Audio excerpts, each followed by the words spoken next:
Zero and the Search for Effective Zen.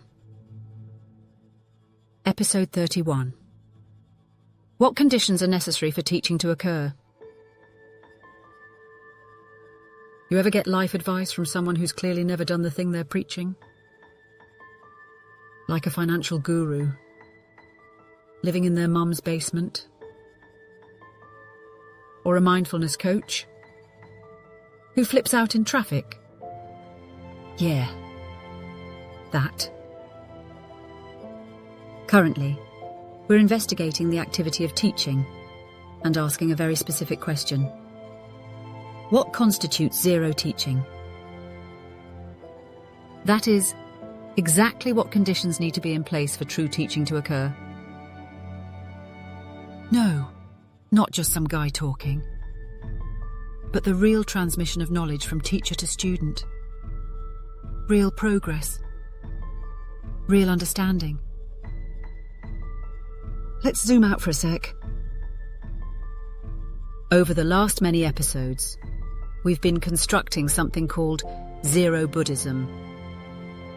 The conditions needed for the Buddhism activity to arise. And after the last episode, we've settled on these three. First, we need an enlightened teacher, someone who currently realizes infinite mind. Second, we need a clear path to the goal of Buddhism, a clear path to the realization of infinite mind.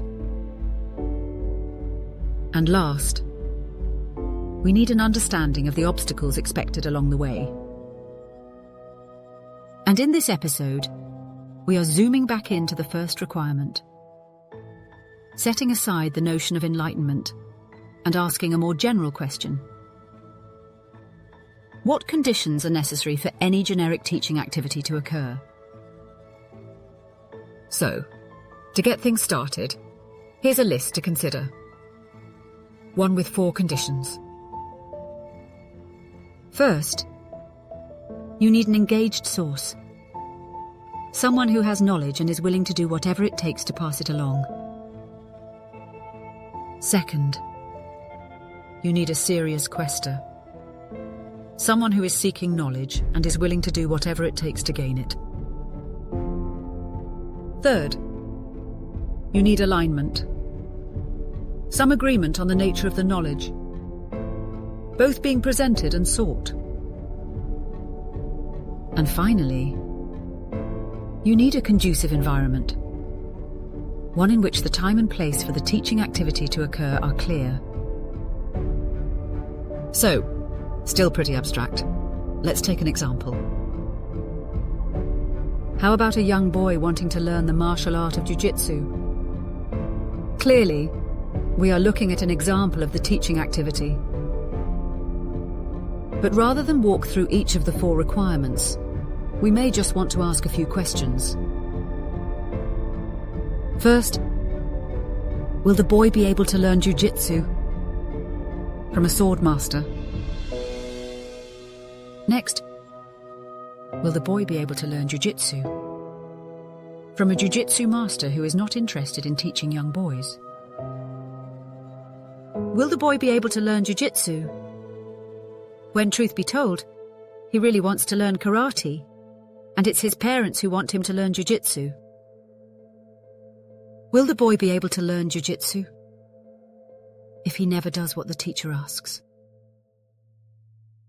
Will the boy be able to learn jujitsu when classes are held in the school gym at the same time that the school basketball team practices? Will the boy be able to learn jujitsu if it's not clear when the happy-go-lucky teacher is being serious or just playing around? And so, hopefully we get a better sense of the teaching activity. That just calling something teaching doesn't necessarily make it so. Can we now sum this up?